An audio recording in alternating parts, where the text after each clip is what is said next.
All right, so now we move on to the practical clinical exam of the hand and wrist. So let's get started. And for this, once again, there's a lot to cover in the hand and wrist, so we're always going to target our specific test to our specific patient and their complaints.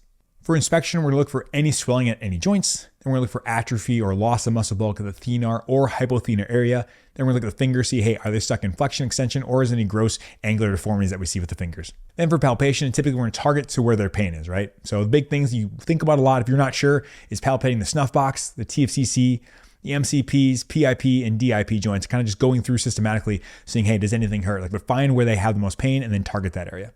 For range of motion and strength, we're going to do range of motion first and then strength, but it's going to be the exact same ranges of motion that we did. For range of motion first, for the wrist, we'll do flexion, extension, ulnar deviation, radial deviation, pronation, then supination. And then quite frequently, I'll just go right into strength testing of that. And then for the fingers, we'll check flexion, extension, adduction, abduction, and then thumb will do circumduction and then opposition as well. Then from neurovascular, we've already talked about this, but a lot of times we're just going to do sensation real quick.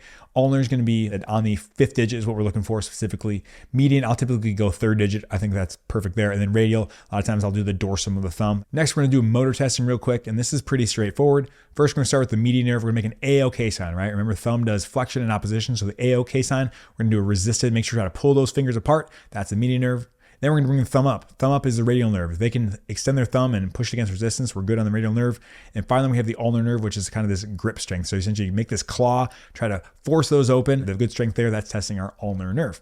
Then we're going to check pulse as well. Kind of just check our radial pulse to look for cap refill. Nothing special there. And then for special tests, it's all going to depend on where they have complaints, right? Sometimes that's just more palpation at a very specific site. Other times you're doing things like Finkelstein's or you're doing the grind test. Looks at anything else that is actually indicated, you should do that. So overall, this is not too involved. It's going to be very tailored to the history and location of the pain that patient's complaining about. All right, so now I'm going to walk through my clinical hand and wrist exam, and we're going to be zoomed in here, but I'm going to hopefully show you how I think about this in real time. Just remember that we're always going to tailor this to the patient's complaints. So obviously, if they're having lots of radial-sided pain, we don't have to focus so much on the ulnar side, but this is like a general framework to go through, and then obviously tailor it to what your patient's complaints are. So starting off first, we are going to start, as always, with inspection. So we'll kind of look at the palm up here. Looking for, first of all, any swelling, like do we see any big swelling? But a lot of times we're looking at muscle bulk, meaning, hey, do we have any issues in the thenar eminence or the hypothenar eminence? Any atrophy there, or any kind of loss of muscle bulk?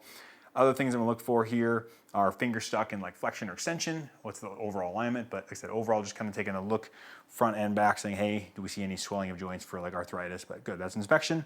Then palpation, you're gonna tailor that a lot to what the patient has. Specifically, I'll start in a couple specific spots. So first here, we'll do the anatomic snuff box. If you wanna bring your thumb up for me, perfect.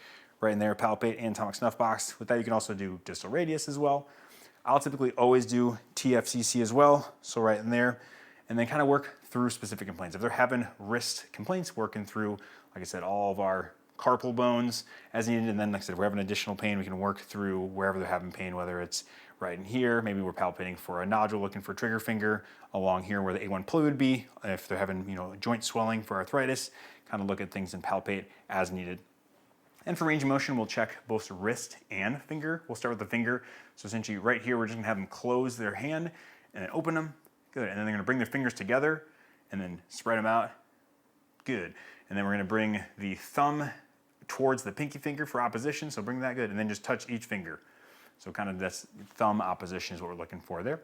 And then what we'll do is we'll also look at our wrist range of motion as well. So we'll start here, kind of wrist supported, bring it back up into extension, and then pull over, turn that wrist over right there, and then bring it into flexion. Good, and then come back to neutral, and can you bring your wrist this way? Good, and then the other way. Fantastic. And then just kind of flip it over, good. So that's fantastic. And then that's where we're gonna test those for strength as well. So once again, we'll just kind of do testing right here. So first things first, we're gonna bring you back into this flexion here. Don't let me pull you down, don't let me break you. Good. Relax, I'm gonna bring you back in extension, don't let me break you. Good. Right here, can you push into my hand right here? Good, just an ulnar deviation. Then on this side, push this way, radial. Fantastic. And I'm gonna do a handshake here. Say, don't let me bring your palm to the ground. Good. And I'm gonna do the same thing. Don't let me bring your palm up. Good, testing that. So now I move to the fingers. And for the fingers here, what I'll typically do is I'm gonna have you just grip your fingers like this for me, bend them. Don't let me break you here. Good, that's one. And then for extension, it's really hard to do, but I just have them try to push and I try to pull into there. So what we can also do is sometimes you can bring your palm all the way down. I try to break you, relax just a little bit here. I'll try to pull you open. And the same thing, I'm gonna try to push you down, so just push out into my fingers. So push out with your fingers, like that, good. That's hard for finger extension, but then what we'll do is abduction. So bring your palm relaxed like that, spread it out. I'm gonna try to bring your fingers in, don't let me do that. Fantastic, right there, we're stretching that. Like I said, the other way, try to close against my fingers. Like I said, really kind of a tough one. And then what we can also do here, a lot of times we're just checking for just stuff, make the A-OK sign. Don't let me break this. Fantastic. And we'll do thumb up, looking for radial nerve. Don't let me push you there. And then once again, we did the claw looking for ulnar, but there's thing, we're pushing that there. So good. So that's our inspection, palpation, range of motion, strength, and then going into a neurovascular. So same thing here. What we're going to start and spread those fingers out. We're kind of looking, remember the ulnar distribution. That is the fifth and half of fourth. So right there, we're feeling that. And then median is going to be all the way over here. We're feeling, then radial is going to be on the dorsum of that. So that's our sensation. And then, like I said, we already went through our specific, with strength testing, we kind of looked at the median, radial, and ulnar nerve in terms of their strength testing. So we did that. And then we move into special tests. So different ones we got. One we'll start specifically with Finkelstein. Can you put your thumb into your hand like that? I'm going to radially bring her into ulnar deviation, from radial to ulnar deviation. That's fantastic. Other things you can think about when we have any sort of special tests, you can do the grind test looking for OA, kind of get them there in this position. If you're concerned about a UCL injury, you can also test for stability. So there's lots of things you can do. It all depends on what your specific complaints are, but special tests are going to be, like I said, very variable. So that's the general idea, what we're doing for that. Hopefully that was helpful, but like I said, not too involved, and I just took a little bit longer explaining it, but it really can be quite quick.